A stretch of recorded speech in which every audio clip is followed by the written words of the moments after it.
A Precious and Valuable Thing by Eric Schumacher. The bundle of newspapers was just high enough to allow little Edmund to use them beneath his feet in order to reach the counter where the cookies lay. Edmund wasn't concerned with the cookies at this moment, but he knew he was in a position to have one if he liked, and this made him smile and think, if I wanted you cookie, there'd be nothing to it. But Edmund wasn't concerned with the cookies. It was the small pouch hidden in the flour jar he was after. The small pouch was his, and so were its contents. That is, they were his as much as any pouch and its contents can belong to anyone.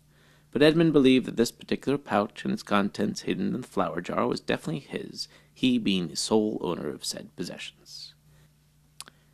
Edmund didn't particularly wish to disturb the hidden pouch which had rested in its floury bed for the past 4 weeks. However, due to the number of cookies his mom had been baking and the proportionate number of cups of flour no longer present in the flour jar, it seemed as though he had no choice in the matter but to remove his secret pouch from its no longer reliable hiding place.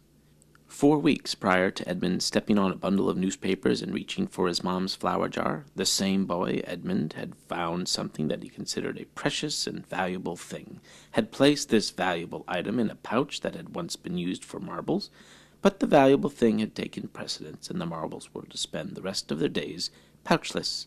A few managed to find a paper bag as a replacement, but the others were not as lucky, and Edmund hid the pouch in his mom's flour jar. Today he held it in his hands. The pouch looked much the same, except that it was completely white, which would be expected. He placed the pouch in his left front pocket, cleaned up best he could. Remember, Edmund was small, and smallness has its limitations when covering one's floury tracks on a high counter. But Edmund did his best, which was actually pretty good, because Edmund was a decent fellow. And when he was done, he stepped down from the bundle of newspapers and went to the backyard and climbed his favorite tree. Edmund loved all trees, especially the ones with low branches, low enough to allow a small boy to climb the tree, actually which Edmund was a small boy, and which this tree in the backyard was, one with low branches.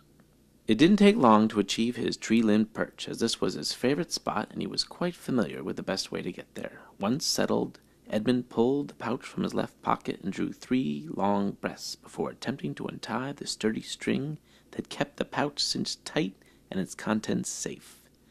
Edmund, while fiddling with the knot, noticed that his clothes were quite dotted with dust of flour, but he didn't mind being a little boy, and usually if you're one of these, you're often covered in a bit of this and that. Anyway, Edmund was about halfway through the knot, which now he realized was a bit overdone, and perhaps the next time a knot was needed, he promised himself to approach the issue with a little bit less zealousness than he had on this one. After making this solemn vow, his nimble little fingers began to work that much harder to undo the tie that was doing such a good job of keeping the contents of his pouch quite safe.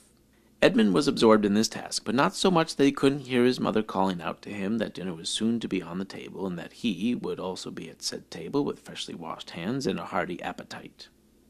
Being that Edmund was a decent sort of fellow, and rarely wishing to offend anyone, least of all his mother, he realized that his precious and valuable thing hidden in the pouch recently excavated from the flour jar on the counter of the kitchen would have to wait. He took the flour-covered pouch containing the valuable and precious thing, with its tie still cinched but agreeably less knotted since his nimble fingers recently began the task of the untying, and placed this precious cargo in the crook of the tree branch which was his favorite branch, being that it was the only one he could successfully reach and obtain such a pleasurable perch as the one he occupied now.